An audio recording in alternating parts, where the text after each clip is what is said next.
जाते ती तात्काळ पुसली जाते आहे, त्याच्यावर देखील आक्षेप त्यांनी व्यक्त केला. नाही, कालपासून आपण बघाल उबाटा असेल आणि मनसे असेल, दोघेही दोन्ही पक्ष पराभवाच्या मानसिकतेतून वक्तव्य करत आहेत.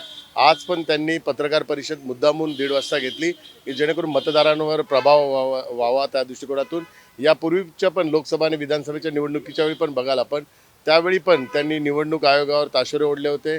निवडणूक आयोगाच्या या कार्यप्रणालीवर आक्षेप नोंदवला होता आणि ज्यावेळी त्यांना लोकसभेत चांगलं यश मिळालं त्याच्यानंतर निवडणूक आयोगावर कधीच त्यांनी ताशेरे ओढले नाहीत. तर आजची जी पत्रकार परिषद आहे त्यांनी त्यांचा पराभव स्वीकारलेला आहे आणि पराभवाचं कारण काय असावं याची ते आता वाच्यता त्यांच्या वक्तव्यातून करत आहेत.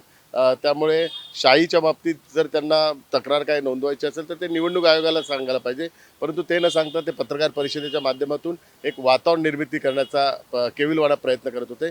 परंतु आता मुंबईकर यांनी एक ठाम निर्णय घेतलेला आहे. कुठल्याही परिस्थितीत जे काय मतदान करायचं आहे ते भावनिक आव्हानाला न करताना महायुतीच्याच पाठीशी आता मतदान करणार आहे. शाहीच्या पद्धतीने आक्षेप व्यक्त केले, शाही पुसली जाते आहे. नाही, या शाहीच्या बाबतीत आता आम्हाला आमची शाही तर कधी पुसलेली नाही आहे. त्यांचीच शाही कशी काय पुसते, तर हा एक संशयाचं वातावरण निर्माण होतं की मुंबईत एक गैरसमज पसरवण्याकरता त्यांचीच काही लोक ही शाही पुसण्याचा आणि शाहीच्या बाबतीतला हा जो काही एक खोटा प्रचार आहे ते खोटा प्रचार त्यांचीच लोक करत आहेत. असा गेल्या निवडणुकीच्या विधानसभेच्या वेळी पण त्यांनीच असाच प्रकार केलेला होता.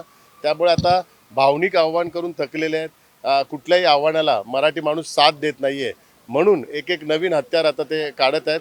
शेवटचे 2-3 तासाचे त्यांचे केविलवाणे प्रयत्न आहेत, पण त्याच्यात त्यांना यश मिळणार नाही. मतदान सुरू आहे, नंतर उद्धव ठाकरे टाटा भेटीचे आहेत, अद्याप सुरू आहेत. तर हे मी या गोष्टीचा वारंवार उल्लेख करतो की आता त्यांनी त्यांचा हार स्वीकारला आहे. आता एक शेवटचा प्रयत्न करून ते बघत आहेत, कारण मुंबईकर त्यांना संपूर्ण मुंबई शहरात दिसत आहे मतदान चांगलं होतं आहे, मतदानाचा टक्का पण वाढलेला आहे आणि कुठेही मतदारांनी कंप्लेंट कुठली नोंदवली नाही. आणि निवडणूक ची प्रक्रिया आहे त्यामध्ये तक्रार नोंदी करण्याच्या एक प्रोसिजर असते. ती प्रोसिजर न करता डायरेक्ट प्रसारमाध्यमांकडे बोलण्याचा हा प्रकार हा एक गैरसमज निर्माण करण्याचा प्रकार आहे.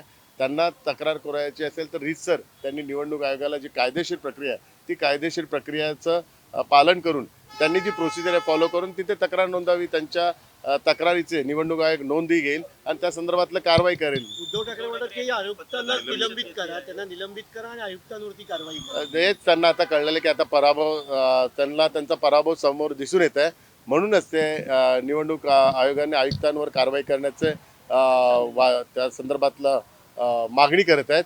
म्हणजे त्यांनी त्यांचा पराभव स्वीकारलेला आहे. उद्या महायुतीचे जास्तीत जास्त नगरसेवक हे निवडून येणार आहे हे त्यांना आता दिसून येत आहे. मतदान सुरू आहे आणि मतदानाच्या दिवशीच उद्धव ठाकरे यांनी पत्रकार परिषद घेतली आहे. त्या पत्रकार परिषदेवरती आक्षेप घेतला जातात.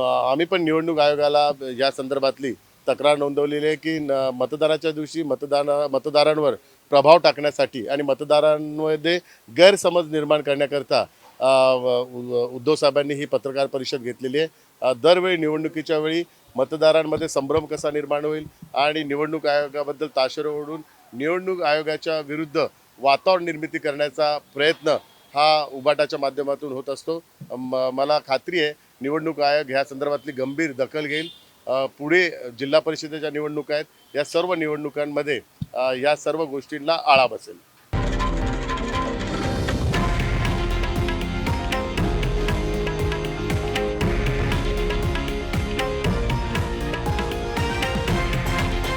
हे आहे देशातील नंबर 1 न्यूज नेटवर्क आणि आपण पाहत आहात TV9 मराठी, एकमेव.